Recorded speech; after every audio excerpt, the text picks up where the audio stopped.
¿Es así también?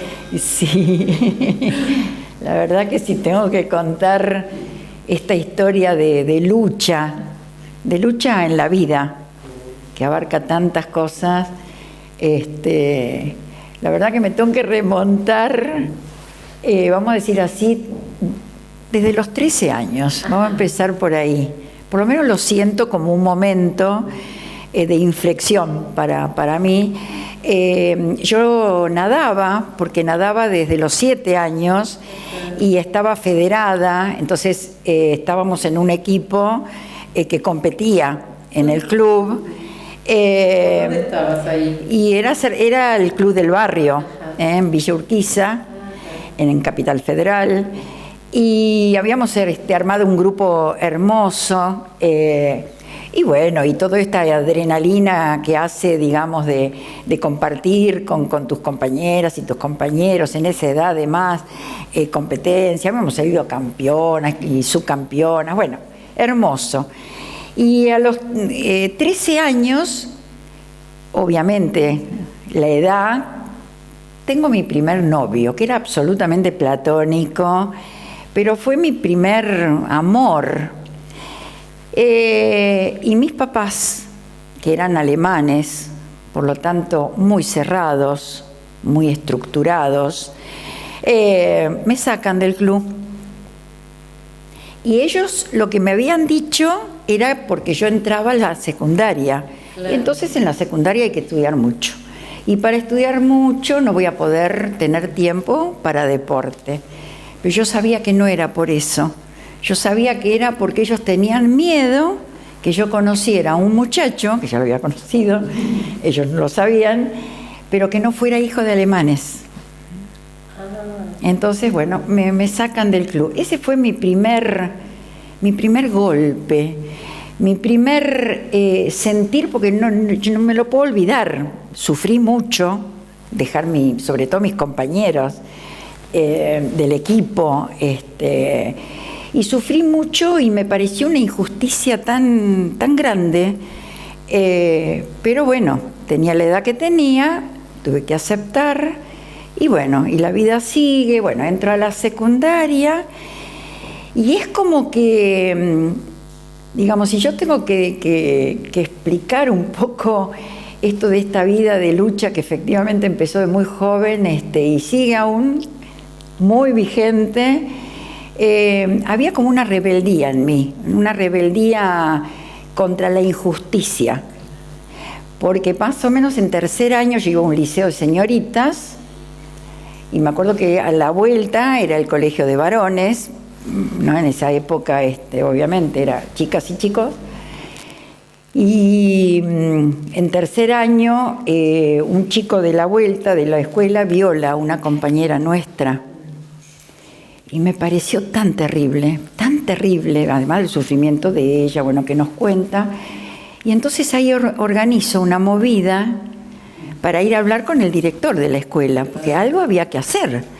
Porque además esas cosas no se hablaban en la casa. O sea, no eran temas que se tocaban, era entre nosotras. Y bueno, organizamos la movida, obviamente el director nunca nos atendió. Bueno, la ayudamos como pudimos, por suerte no quedó embarazada, o sea que la vida siguió. Después nunca más la vi, era una compañera, pero bueno, eso fue en el secundario. Cuando entro, digamos, a la universidad, que bueno, yo decido seguir psicología. Por supuesto, mi papá quería que yo fuera farmacéutica. Un poco distinto. Un poco distinto, pero bueno, ahí no me hicieron problema, pero bueno, yo elijo psicología. Y me acuerdo también que mi mamá, porque mi mamá era más dura que mi papá, ella sabía que en la universidad pública, o por lo menos para ella, la universidad pública era, no sé, de hippies, de todos medios loquitos, loquitas. Me inscribe en la Universidad Católica. Entonces, yo me acuerdo, ya era más grande, Y ya había vivido una cantidad de situaciones que para mí eran muy injustas. Entonces dije, no, de ninguna manera, yo quiero ir a la universidad pública. Entonces me fui a anotar yo sola, bueno, y estaba como feliz, decir, bueno, esto es lo que decidí y esto es lo que quiero hacer. Bueno, me anoté, eso fue en el año 1966. Ajá. Onganía. En plena dictadura de Onganía. Entonces cuando yo entro a la universidad, ahí nomás, eso no me puedo acordar bien cómo, pero me meto en el centro de estudiantes. Claro. En el centro de estudiantes que organizaba un montón de cosas en la facultad, y a mí eso me encantaba, hasta que un día se toma la facultad por un tema de presupuesto. Entonces tomamos la facultad y entra el ejército, me acuerdo como hoy, y bueno, recibimos palos. Era una universidad, era la Facultad de Filosofía y Letras, de esas casonas viejas, y tenía una escalera de esas anchas, digamos, y bueno, y nosotras bajábamos y del ejército, digamos, los soldados, nos daban, ¿viste? Nos daban. Y nunca sentí el golpe fuerte, ni sé si me golpearon fuerte, no me golpearon fuerte, era como algo, no nos van a ganar. Pero toda esa cuestión a mí me fortaleció. Un encuentro entre mujeres, poco a poco lo íntimo va apareciendo y casi sin darnos cuenta vamos compartiendo eso que quizás estuvo encerrado dentro de nosotras sin poderlo compartir. Y cuando aparece descubrimos que lo más íntimo es social y que nada de lo personal deja de ser político. Y él me obligó. Y quedé embarazada. Entonces decidí quitármelo, o sea, decidí abortar. Pero era algo que yo no podía contar. Me imagino. A nadie. Salvo a mi amiga, mi mejor amiga, que venía del secundario, que fue la que me acompañó. Yo me decidí, junté plata, pedí acá, pedí allá, qué sé yo, y me hice un aborto. Pero también creo que me lo pude hacer porque yo sentía como una fuerza interna de realizar lo que yo tenía decidido, y que estuviera bien o estuviera mal, era algo mío, y que entonces yo misma me lo tenía que respetar. Y bueno, entonces después igual terminé con el muchacho, bueno, sigo en la universidad, me recibo de psicóloga. Durante toda esa época yo milité en el centro de estudiantes. Ajá. Sí, que las reuniones, esto, todo el tiempo estaba con una actividad social. Social, ¿sí? Claro, y política. Política y social. Y social. Sí. Y me recibo de psicóloga y... ¿Tus padres estuvieron contentos? Ellos estaban re contentos, por supuesto. Y entró a trabajar en un hospital, en el Hospital Pirovano, en el equipo, digamos, de salud mental. Muy importante ese equipo de salud Muy mental. importante, era, claro. 1974, sí, volví a Perón. Mi hija había nacido en febrero, y yo con él entro en marzo, abril de ese año a trabajar. En esa época, digamos, se trabajaba muy desde el psicoanálisis, pero el psicoanálisis muy ortodoxo. Y yo me daba cuenta que los pacientes que llegaban eran personas muy humildes, que venían por distintos motivos, digamos, a pedir una consulta, alguna ayuda, y que yo sentía que si hablábamos desde el psicoanálisis era como hablar en chino, no entendían nada. Dije, algo acá hay que cambiar, y no lo entendieron. Claro, tampoco conocían nuestra teoría, porque era lo que nos habían enseñado durante toda la carrera. Entonces dije, no, yo acá no puedo seguir. Me fui. Y me fui y decidí hacer una carrera posgrado. Ajá. De alguna salida teórica que me ayudara a después poder trabajar cómoda, claro, con los pacientes. Bueno, y así fue. Sí. Así fue, hice la carrera. Hay que decir también, y en esto voy a meter a mi compañero de toda la vida, Esteban, porque Esteban yo lo conozco cuando tengo 19 años. Ahí lo conozco y él siempre fue un soporte. O sea, me bancaba como yo también lo bancaba, en el sentido de si yo iba al hospital a trabajar, él cuidaba a Moni, o cuando hice esa carrera de posgrado eran muchas horas de estudio, bueno, se dedicaba a los chicos. En ese sentido, la verdad que siempre fuimos muy unidos y nos respetamos mucho. Y ahora me acuerdo de otra anécdota. Cuando estábamos de novios, ya estábamos de novios unos años, y entonces, bueno, decidimos irnos a vivir juntos. En esa época irse a vivir juntos era imposible, pero yo dije, yo lo tengo que hacer. Claro. Y entonces mi papá, que lo único que quería era la libreta, porque ¿cómo? No puede ser sin libreta de matrimonio. Y entonces yo le explicaba que yo quería ver cómo era primero. Bueno, costó mucho. Sufrieron ellos mucho realmente, pero yo me fui a vivir con él. Y después decidimos casarnos. ¿Y dónde nos casamos? ¿Dónde? En Uruguay. Porque en Uruguay existía el divorcio. El divorcio, claro. En Argentina no. Claro. Porque yo dije, ¿y si un día nos queremos divorciar? Tenías que estar atada por toda la vida. Toda la con esa vida, y yo no persona. estaba dispuesta. Claro. Entonces toda estas decisiones, esta fortaleza, esta lucha, siempre fue por algo. Claro. No. No sé si vos por ahí estabas en ese momento tan consciente de esto, pero lo hacías en tu accionar, ¿no? No era consciente, Claro. Exactamente. No era consciente desde el feminismo. Claro. Porque no existía en ese momento, digamos, como existe ahora. Sí era algo como que, por más que sea mujer, tengo tanto derecho como el varón. Claro. Eso sí la tenía clara.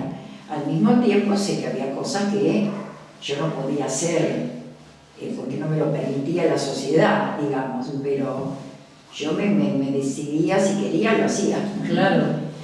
Y cuando venimos a Mar del Plata a vivir, porque bueno, ya después pasa toda la época de la otra dictadura que fue tan feroz, tan terrible, tan difícil, yo creo que los años, digamos, que duró la dictadura, fue los únicos años que yo no hice nada desde el punto de vista de la militancia. Claro. Porque Esteban trabajaba muchas horas en el día, entonces yo decidía quedarme con los chicos, y porque también tenía miedo, o sea, uno puede ser fuerte, pero después hay situaciones que obviamente Sí. Acá. te sobrepasan, y para mí cuidar a los chicos era muy importante. Y bueno, fue una época muy dura, Sí, muy claro. dura. La importancia de ser compañeros y de poder ser flexibles en ese camino, ¿no? Quién se quedaba, quién salía, poder tener esa flexibilidad y también ese cuidado, porque si bien estamos hablando de una persona donde la lucha, yo creo que podríamos decir, y sí, para Laura la lucha es su vida, pero bueno, también es cuidar la vida, ¿no? Claro, y era una forma de luchar. Y era una forma de resistir. Y era una forma de resistir en ese Seguro. momento. Uh-huh. Siempre en la vida una decide, Sí. ¿no? Por esto o por esto, y son distintos momentos. Sí, más con niños pequeños. Claro, eran pequeños, sí, eran pequeños. O sea que tu rol de mamá también lo has desplegado, Sí. y la familia y la pareja, porque a veces, viste, los prejuicios, no, me dedico a la lucha y por ahí se piensa que son mujeres solas o mujeres que tienen mucha bronca hacia el varón y que entonces por esto, acá en tu historia no ha pasado esto. No, al revés, solamente fue esa época, pero antes nosotros íbamos, yo, los dos, íbamos con los chicos a las reuniones, a alguna marcha, siempre los hicimos parte de lo que nosotros entendíamos que es imprescindible en la vida de un ser humano, que es luchar por objetivos que uno se plantea. Justos, ¿no? Por supuesto. Y ahí, bueno, después volvés, o sea, después de ese tiempo tremendo de la dictadura. Tiempo, sí. Después claro, cuando ya retomás. Se retoma y vuelvo. Y ahí volvés más con las mujeres. No, ¿cómo encontrar? Las mujeres fue en Mar del Plata. ¿Mar del Plata? En Mar del Plata, o sea, yo siempre hice una militancia social, sí. Siempre, en el club del barrio, en la sociedad de fomento, en el partido, o sea, en un montón de lugares, digamos, pero lo de la mujer lo tomo cuando llego a Mar del Plata. Mirá vos. Que es que conozco acá compañeras que hoy todavía están divinas, que me invitan a participar de un encuentro de mujeres, Encuentro Nacional de Mujeres. Obviamente me engancho y entonces organizamos la delegación de Mar del Plata, el primer encuentro que yo asisto, que fue en 1990 en Termas de Río Hondo. Ah, mira. Y ahí participo de un taller de violencia. Fue el otro momento que me marcó en la vida. Pero me marcó el escuchar, porque ahí yo no hablé, no emití palabra, porque además no tenía mucha experiencia, casi nada diría. Los dramas, sobre todo de mujeres de que venían de otras provincias, de lugares tan capaz recónditos, me marcó. Dije, no puede ser que exista tantas que sufren este drama. Bueno, bueno, termina el encuentro y ahí decidimos, ahí que el año que viene, o sea, en el 91, se haga en Mar del Plata. Pero me marcó como a fuego en el sentido de escuchar estos dramas, ¿no? Que por eso siempre decimos, ¿no?, que los dramas de las mujeres no es de ahora está más visibilizado, pero existió siempre y el sufrimiento siempre ha sido atroz, algunas más, otras menos, pero... Y bueno, no paré más, y ahí todos los encuentros. Muy fuerte, ¿no? En vos, una resonancia muy fuerte de también injusticias. Pero contra las mujeres. Sí. Ahí creo que fue que nace esta otra lucha, digamos, en mi vida, contra la discriminación, contra la violencia hacia las mujeres. Y los encuentros de mujeres tuvieron una importancia y la siguen teniendo, ¿no?, fundamental en este despertar. Sí. Porque es como, a mí me pasó lo mismo cuando fui al primer encuentro, que fue un despertar a una realidad que si bien uno sabía, no en esa magnitud, ¿no? Como claro. Se dimensiona. Tal cual.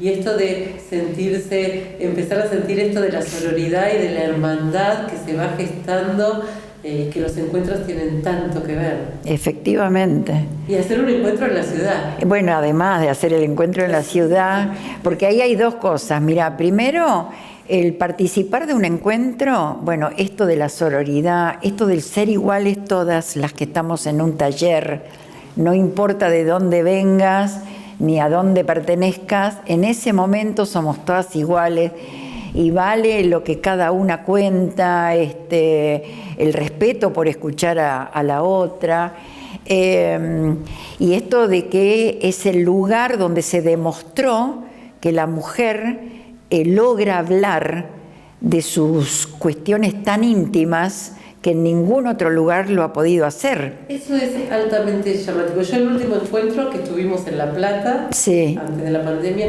también fui al taller de violencia. Me llama poderosamente la atención, y por más que lo sabemos y lo hemos escuchado, que lo más íntimo, que no fue contado y se mantiene en secreto, en ese espacio Exacto. aflora. Efectivamente, porque es un espacio que permite, que respeta, porque eso se ha hecho y se ha defendido a muerte a lo largo de tantos años, ¿no? Porque efectivamente hay cosas que hoy todavía, sobre todo lo que tiene que ver con la violencia de género, las mujeres en una gran parte no lo pueden contar en su familia, ni que hablar cuando se está hablando de la violencia sexual. En cambio, primero porque está fuera de su lugar donde sucedió, y después esto que es tan horizontal, tan democrático, te permite... Y también hay una caja de resonancia, porque vos fíjate que uno piensa, se dedica su vida a esta lucha en contra de la violencia de género porque ella padeció. Sin embargo, por ejemplo, no es tu caso y el de muchas compañeras, sin embargo hay una resonancia, es como que hay una comprensión, y como si nos pudiéramos poner en ese momento en el mismo lugar de esa compañera, y entonces hacerlo carne y hacer la lucha por ahí esas compañeras que no tienen esa fuerza en ese momento, ni esa voz en ese momento. Tal cual. Ese fenómeno. Ese es el fenómeno, que incluso ha ayudado muchísimo a mujeres que cuando vienen, digamos, de ese encuentro, de esa experiencia, llevarlo a su lugar de trabajo, de militancia o de lo que fuere, porque sienten una fuerza. O sea, siempre decimos que una mujer que participa de un encuentro vuelve con otra cabeza. O sea, tu vida sigue siendo la misma, pero la ves de otra manera. O sea, la ves como con un horizonte diferente, como que hay algo que te dice que es posible, digamos, salir, o es posible verlo de otra manera. Y eso es profundo, esa es una escuela que yo creo que no existe en ningún otro lugar. Sí, es de un poder de transformación en 3 días, 2 días, 3 que estamos. Sí. Porque llevar además en el cuerpo, no solo en la mente, sino en el cuerpo, en todo tu sentir, todas esas compañeras dentro tuyo, ¿no? Es una fuerza que tu propia fuerza se multiplica, sí, en todas esas compañeras anónimas. Así es. ¿No? Sí. Y que las llevas incorporadas por ahí en esa marcha final, sí, que es inolvidable. Y es también lo que decimos en los encuentros, que nadie vuelve igual. Nadie. Vuelve ninguna mujer en cada uno de los encuentros, y con el proyecto de que al año siguiente lo vamos a volver a hacer. Y ahora, ¿no? Claro, sí. Y además realmente, porque a mí me marcó lo del encuentro, o sea, yo a partir del 90, después del 91 no, porque lo organizamos, ya cuando una es parte de la organización es otra tarea, ¿no? Que también es terriblemente importante, placentero, porque demuestra que mujeres que nunca organizaron más que una fiesta en tu casa o una fiesta capaz para tu hija, suponete, estás organizando para miles, y lo podemos hacer. Lo podemos hacer. Yo nunca me voy a olvidar, en ese primer encuentro fuimos a una entrevista con la UCIP, con el que era el presidente de la UCIP. Era para pedir plata, no sé para qué fuimos, no me acuerdo, pero bueno. Y me acuerdo, el varón ahí sentado con todas nosotras, y nos dijo: ustedes quédense tranquilas, nosotras nos encargamos de organizar todo. Ustedes cuenten con nosotros lo organizamos, qué sé yo, esto, aquello, lo demás. Y me acuerdo como dijimos: no, nosotras no venimos acá a pedirles que organice nada, lo organizamos nosotras venimos porque necesitamos, porque como somos autofinanciadas, necesitamos que nos ayuden monetariamente. Claro. Bueno, y es así. O sea que las mujeres verdaderamente podemos todo. Sí, podemos todo cuando nos decidimos, ¿no? Por supuesto. Y estamos juntas, ¿no? También. Y estamos juntas, claro. Por ahí también ese es otro aspecto, salir de la soledad frente al conflicto, frente a la violencia, saber que hay otras poder compartir, que tienden las manos y que nos permiten esto de protagonizar cosas increíbles. Sí, nosotras, realmente a partir de esa fecha yo me acuerdo, nosotras organizamos, me recuerdo en el Boquerón, que en ese entonces Esther Dalle, nuestra compañera que hoy ya no está, era enfermera y trabajaba y vivía en el Boquerón, y había muchas familias que no tenían casa, que vivían en un rancho directamente terrible, y entonces yo me acuerdo que un día le digo, pero ¿por qué no vamos y organizamos? Hay terrenos, cualquier cantidad, lo tomamos y que ahí se hagan las viviendas quienes verdaderamente lo necesitan. Bueno, lo organizamos, por supuesto, lo organizamos, y me acuerdo que fuimos y se midieron las parcelas, y la gente, como es cuando se toman tierras para vivienda, que no duró ni 15 días, nos sacaron volando, pero fue una experiencia hermosa, que digo, como una forma más, digamos, de esto que vos decís, cuando nos juntamos. Sí. Nos juntamos y somos muchas. Hay un objetivo claro y está la cuestión de la unidad, que creo que, vos trabajás especialmente a favor de esa unidad que permite el logro de los distintos objetivos, ¿no? Claro.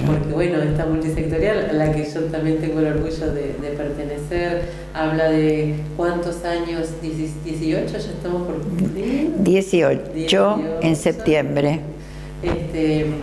De una unidad que se construye no sin contradicciones ni sin conflictos, obviamente, pero sí hay una fuerte unidad que es la que nos permite también esta alegría en la lucha que vos liderás en ese aspecto, ¿no? Sí, porque además en esto de la unidad, la base fundamental es el respeto.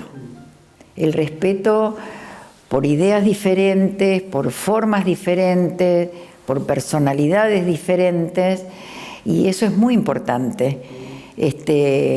Generalmente la experiencia o lo que conocemos es, suponete, un sindicato o un partido político, que tienen como sería lo vertical. Lo vertical, claro, lo vertical. Entonces, lo que dice el mandamás, el jefe o quien sea, te guste o no, se hace.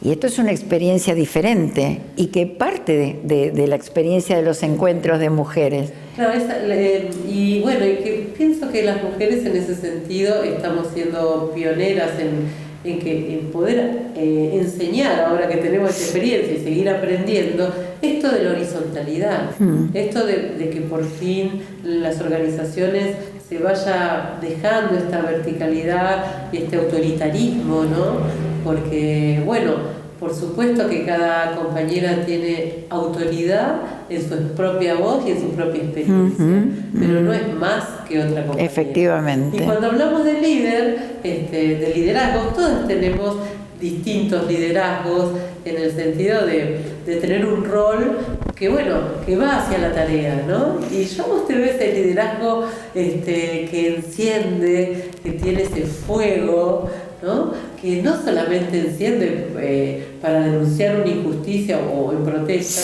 sino también en esta cosa de la alegría. ¿No? ¿Te identificás? Sí. Sí, porque Pienso que para poder lograr cambios tenemos que ser muchas, y muchas desde distintas formas de, no solo de pensar, sino desde distintas vertientes de las cuales venimos, o de las cuales cada una disfruta más de lo que hace, sea desde lo gremial, lo cultural, o lo que fuere. Y efectivamente, esto que vos decís, que a mí me llena de emoción, la verdad, porque a veces una no se da cuenta, o sea, te das cuenta, pero no está como presente, porque además no hace falta, pero es como que en esto del grupo muchas veces sucede que alguna se cae, se deprime, o nos sucede a todas, y entonces también hay que ayudar, digamos, a levantar, o a poder poner, digamos, en palabras cuando hay alguna pelea o alguna diferencia mal dispuesta, esto de liderar de alguna manera, que es muy natural en realidad, no está como impuesto.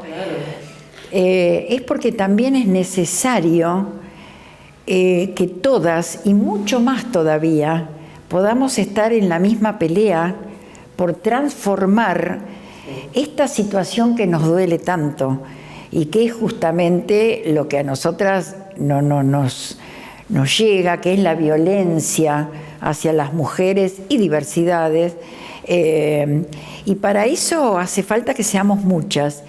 Y al ser muchas, también tenemos que estar bien entre nosotras, porque si no es muy difícil poder lograr cuestiones que únicamente entre muchas lo podemos lograr. Y eso es lo que nos enciende y es lo que nos permite estar planificando, y como dice Pichón River, que nunca lo puedo dejar de nombrar, planificar la esperanza, ¿no? Claro. Pero la esperanza en acción. La esperanza en acción. A pesar de la pandemia, en acción, sí. ¿cierto? Sí, no perdimos.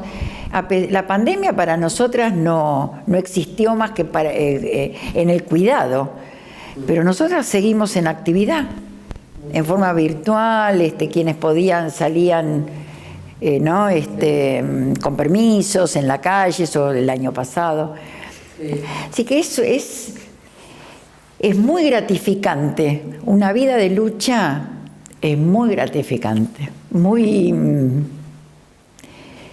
lindo, porque además le da sentido a la vida.